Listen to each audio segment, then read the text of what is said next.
Here are a couple of updates, or here's one update. A couple of changes in the Doctor Doom deck since I had posted it. Decks always go through changes, constantly over time swapping out cards here and there. I did swap out 7 cards. I can't remember which ones I took out. I'd have to take a look, but it doesn't really matter. Like, I'm just going to talk about why I put these ones here in the deck. Let's start with a creature. So I put all these here in the deck because, partly because I just pulled them and I thought they were cool. We've got Vulture, Feathered Fiend. It's got flying. Whenever one or more creatures you control with flying deal combat damage to a player, put a +1/+1 counter on each of those creatures and draw a card. So I threw that in there because we got a few flyers. We also have the other Vulture that when he attacks, all other villains I control gain flying. So it helps, and we got some card draw. Not that we need too much more card draw in the Doctor Doom deck there, but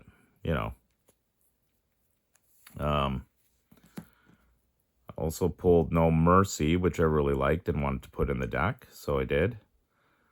No Mercy is pretty brutal. Whenever a creature deals combat damage to you, destroy it. So it's pretty nasty.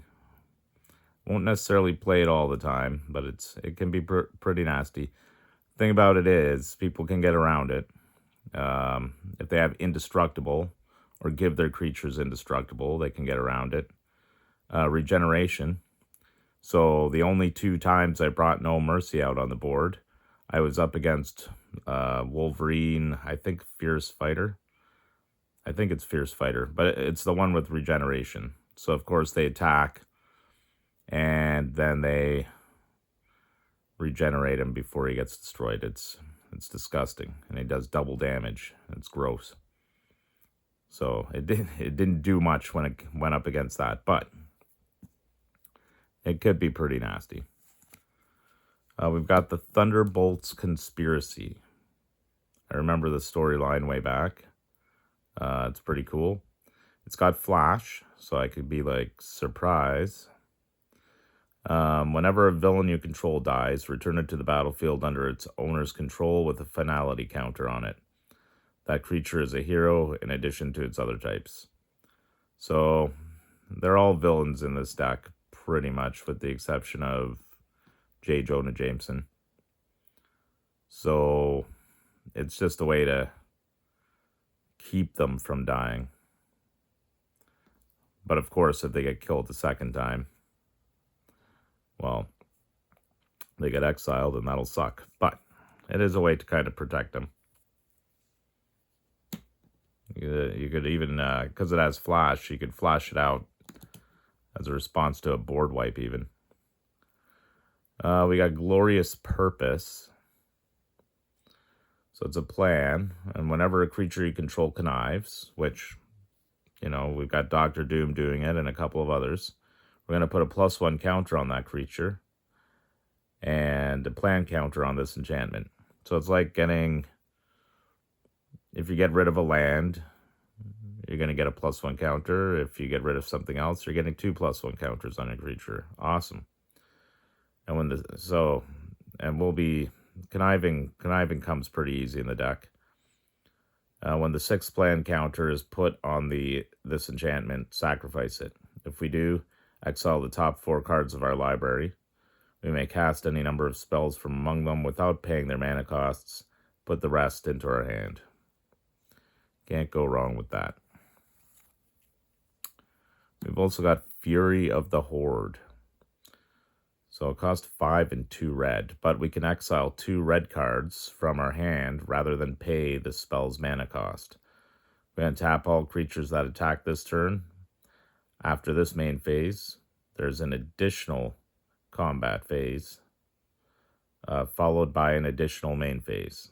So, if anything, it gives us more conniving and maybe getting more damage through. Most likely going to do the do the alternative cost there, exiling 2 red, because, hey, why not? Because 7 is pretty hefty. We've also got Fiery Emancipation. If a source you control would deal damage to a permanent or player, it deals triple that damage to that permanent or player instead. So just some extra damage there. Not a real necessary one, but you know. And another thing about this is, for ones like this, with the cost of 7, and like this, the cost of 6, it just makes Parker's luck a little bit better when you reveal cards, make the opponent lose that much life, and then you get to put it into your hand.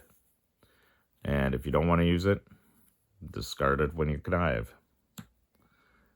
And we've also got Time Warp. So target player takes an extra turn after this one. All it is an extra turn. Take it or leave it. You can use it. You don't have to use it. And it also costs 5. Great for the Parker's luck. Like I said, if you're just like, nah, whatever, you could just discard it during your connive. Anyway, those are the updates, or that is the update of the changes I made. I just thought they were interesting. I thought I'd share. And I'll have this video probably linked to the Doctor Doom video. Thanks for watching.